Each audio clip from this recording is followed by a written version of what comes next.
Welcome to Overeducated and Underemployed. I'm Fedden, and today we're going to talk about the whole season that we've done here, starting back in May. And I've been looking for a way to tie it all together. And then I saw that the Athens Film Festival is having a screening of The Accountant by Ray McKinnon, directed by Ray McKinnon, starring Ray McKinnon, also starring a little dude named Walton Goggins. It's also got a guy named Eddie King in it. And Eddie King and Ray McKinnon are going to be doing a panel at the screening this weekend. I encourage you to check that out if you're in Athens and you hear this in time. I'm a little late putting out this episode.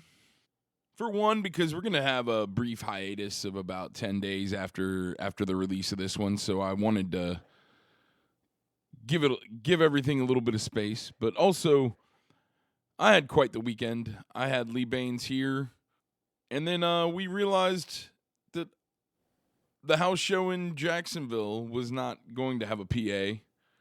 I knew the owner of that house too, and we were talking a few days before, and he was like, I don't have a PA.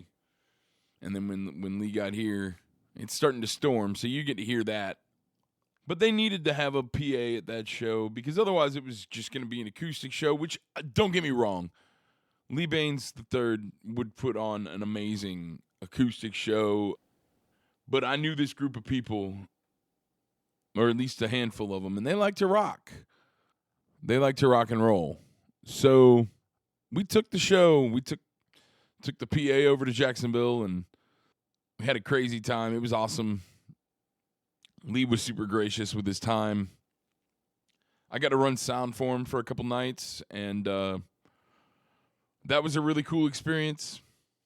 But anyway, now that I've recovered from that, we're going to get back into it.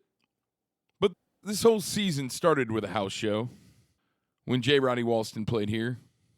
And Lee's got a poetry book coming out next year, so we're gonna talk on the podcast then. After getting to spend some time with him this past weekend, I think everybody's gonna benefit more from the podcast episode being done then anyway. I think we're gonna have a really great conversation when that happens here, but I don't know if it'll ever top some of the conversations that we've had already. He's a really fascinating guy.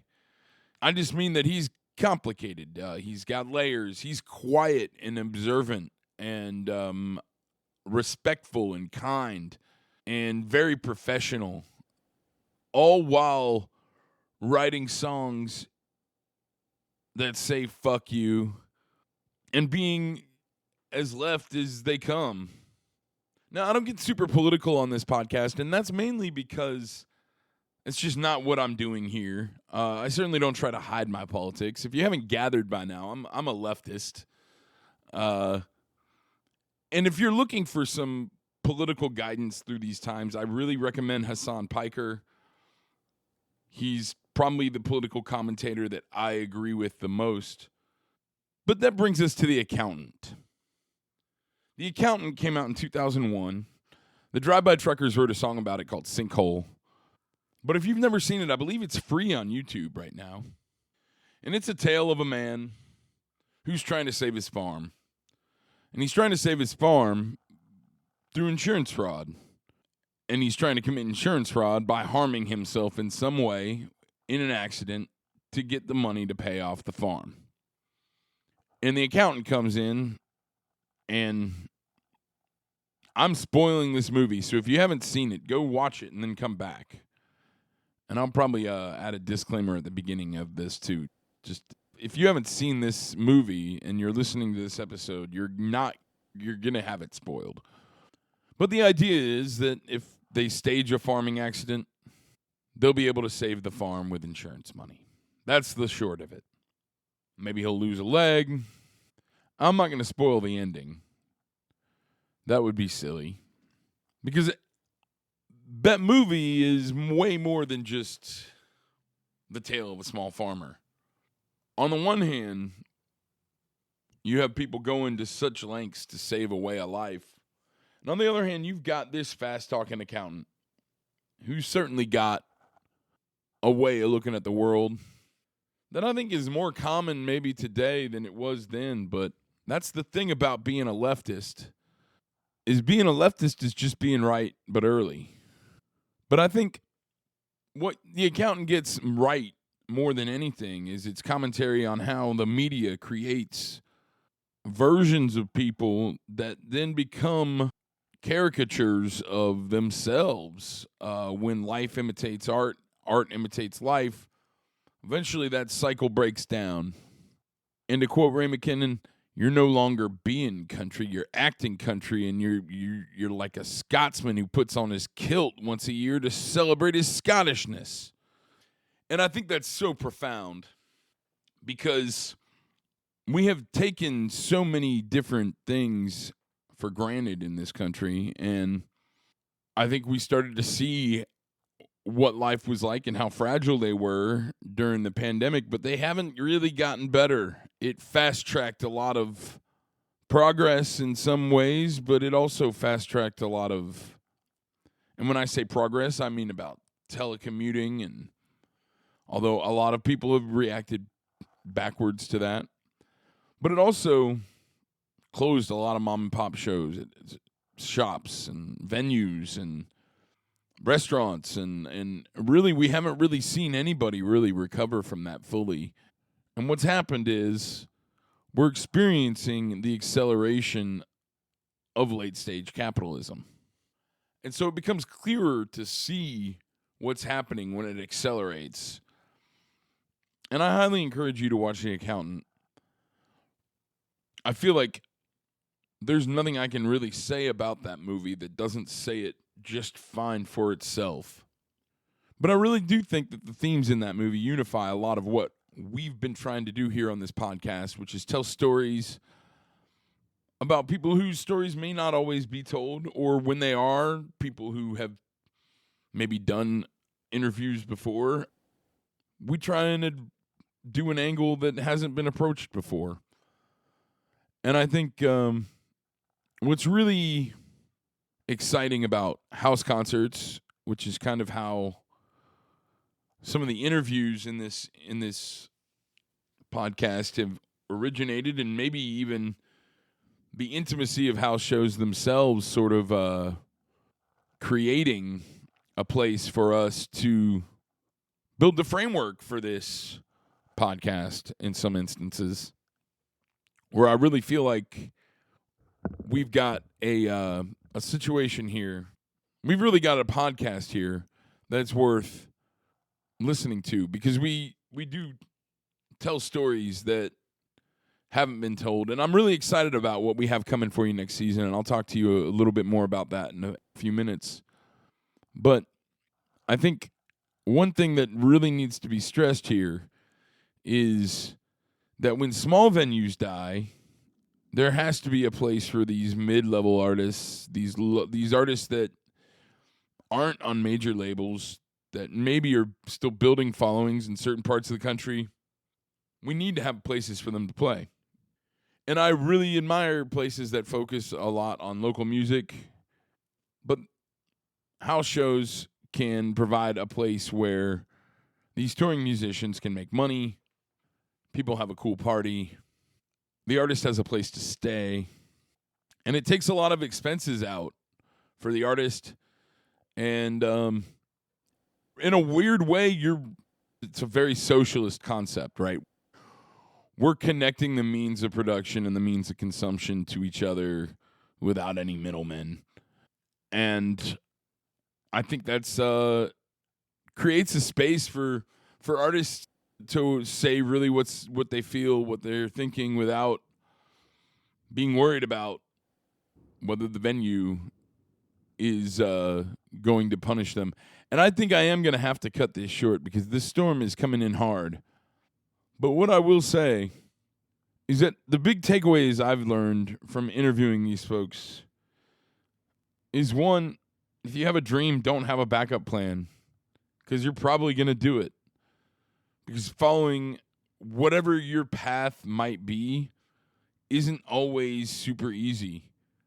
Another thing I've learned is that songwriting and joke writing are very, very similar to each other in a way that I don't think I realized until talking to a lot of different musicians and talking to them about their songwriting process and just how relatable that was to me when writing jokes. Another big takeaway is that there are really unconventional ways of making your art and getting it out in the world. There's not just one path.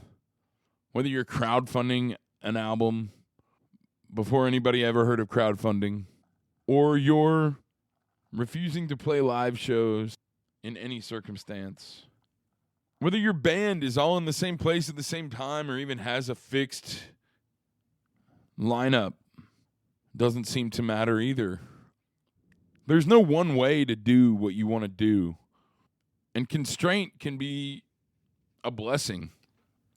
I think it's really important for us to remember that not every path is the same. You can sometimes create something entirely new just because of the constraints that you're under. And I think another big takeaway this season is that no matter what the outlet ends up being, people with this creative fire inside of them that might come from internalized anxiety or depression, or it could come from a rough upbringing, or it could come from a combination of those things. It does seem to always have a tint of darkness to it, that if you're not expressing yourself in a meaningful way that you feel is meaningful, whether it be through music or jokes or painting or photography, if you're not contributing to the thing that you are passionate about in some way, even if nobody else is consuming it, I really think that what I've seen and what I've experienced is that it starts to come out in ugly ways.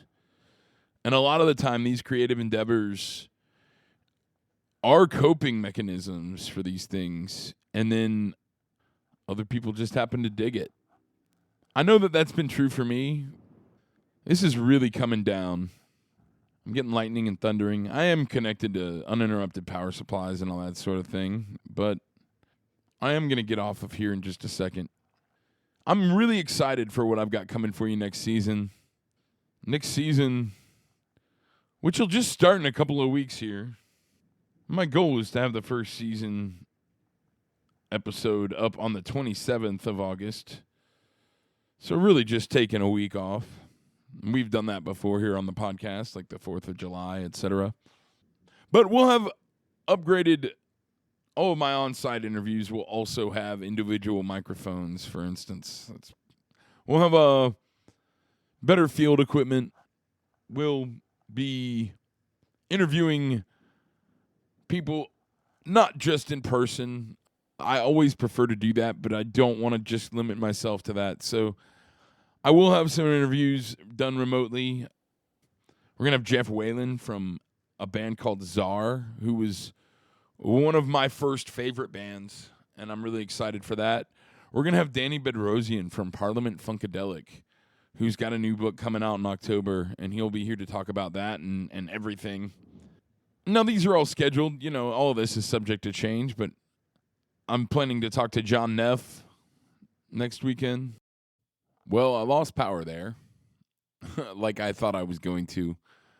And I don't really know where I was, except that I'll be interviewing some folks next weekend.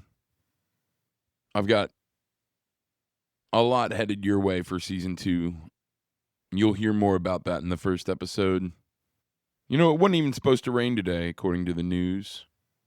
But with all the cuts to the National Weather Service and the rising temperatures, it's definitely getting harder to predict.